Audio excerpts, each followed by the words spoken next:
let's get back to the action. Classics for Cancer here in Broxburn at the Pyramids Business Park.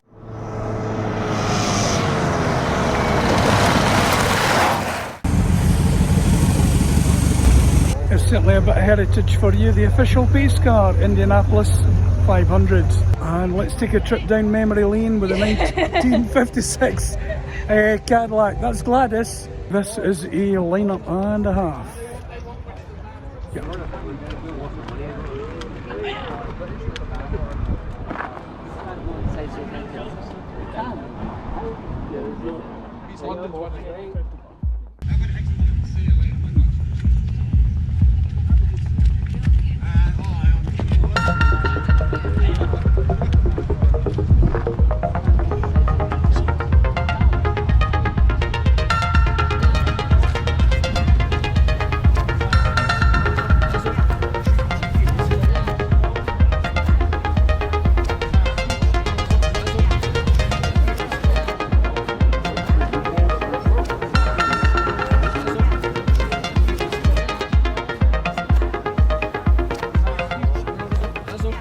Right, this is a 1960 Buick Electra.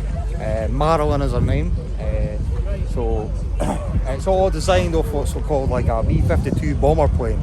So it's called Delta Wing Silent for General Motors.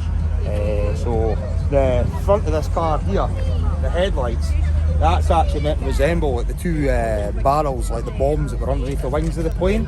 But it's all jet age inspired.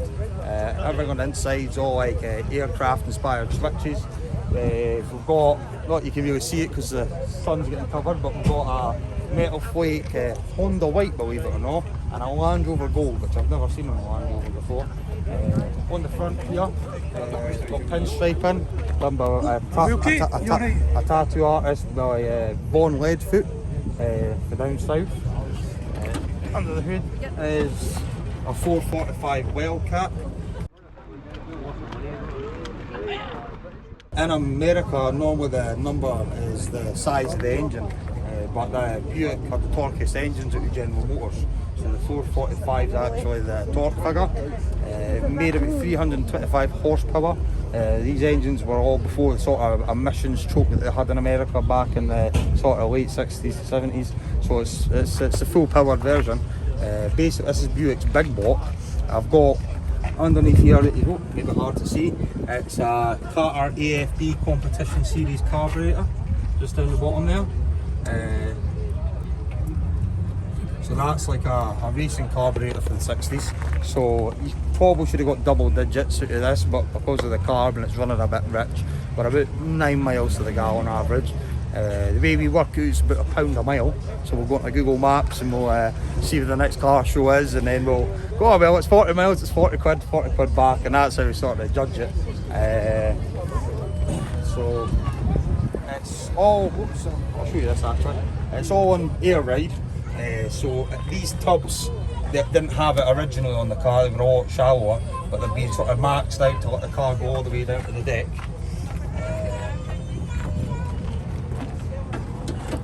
Now, if we go to the back of the car, another pinstriping detail that was done there. There's not a vast amount on it, just I feel like the right amount.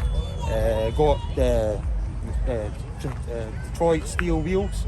They had a Detroit steel, or what was it called, Mafia steel. It was a documentary series on Discovery Channel, and that's actually the wheels for there. I've got fiberglass skirts. You weren't able to get skirts in this car for factory, so they got made up to suit the car. Round the back, my missus made me this. everybody with a car has to have a wee model of a car.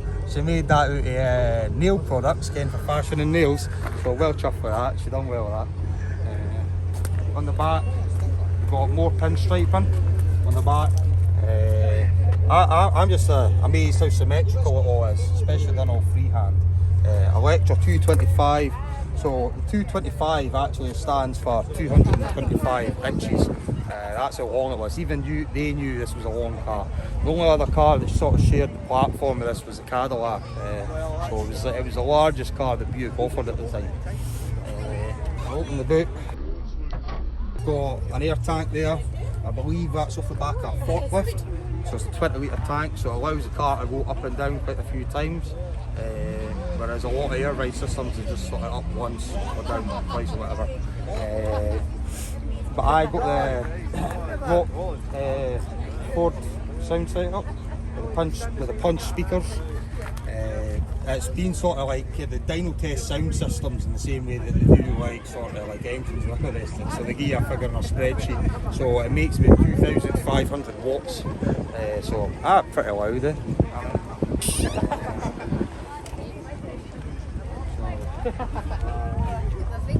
I've got a accompanying lowrider bike as well. It's all sort of twisted forks, twisted pedals and all the rest of it. I'm too big to cycle it myself, but it's alright for the bairns that want to have a wee shot, I suppose. On the inside, I've got a 6-way adjustable bench seat. So you go front, back, and it tilts forward and all the rest of it. So high-end luxury for back in the day, I suppose. With cigarette lighters and ashtrays in the back for the kids, as they did back then.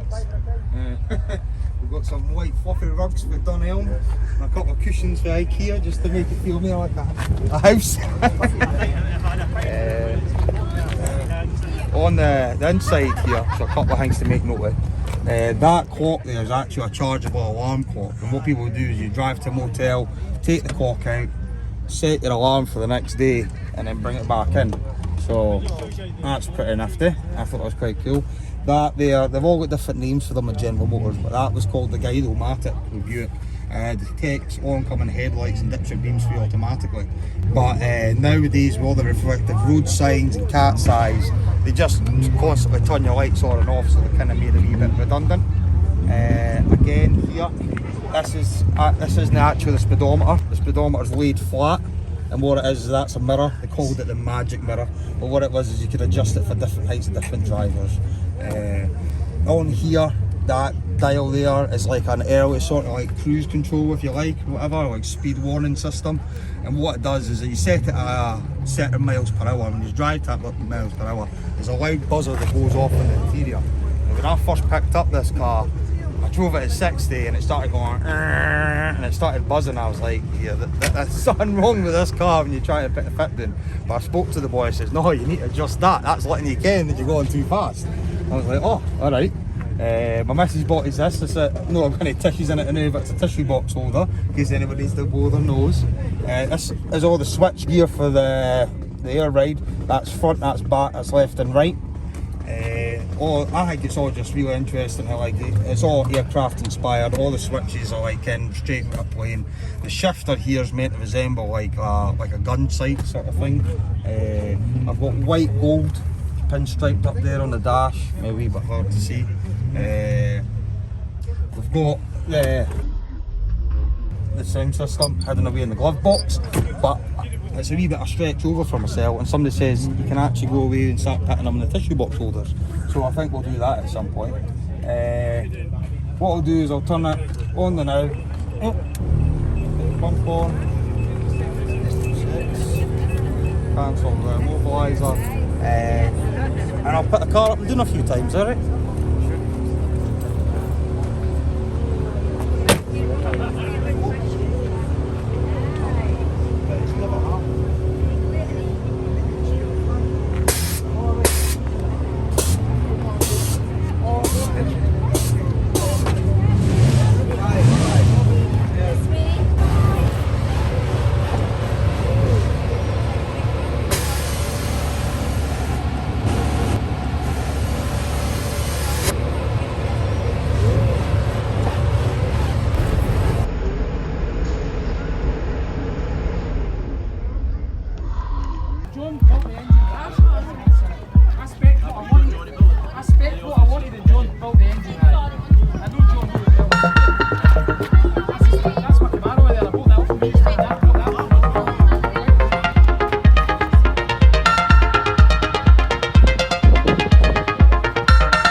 Yep, it's going home time here at the Pyramids in Broxburn. Oh yeah.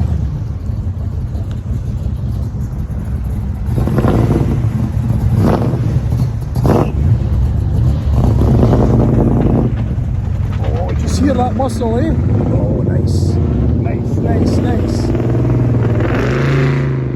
There's certainly more to come here for classics for cancer. Keep your eye on the channel and stay tuned to SLR.tv. Toot toot, peep peep, see ya.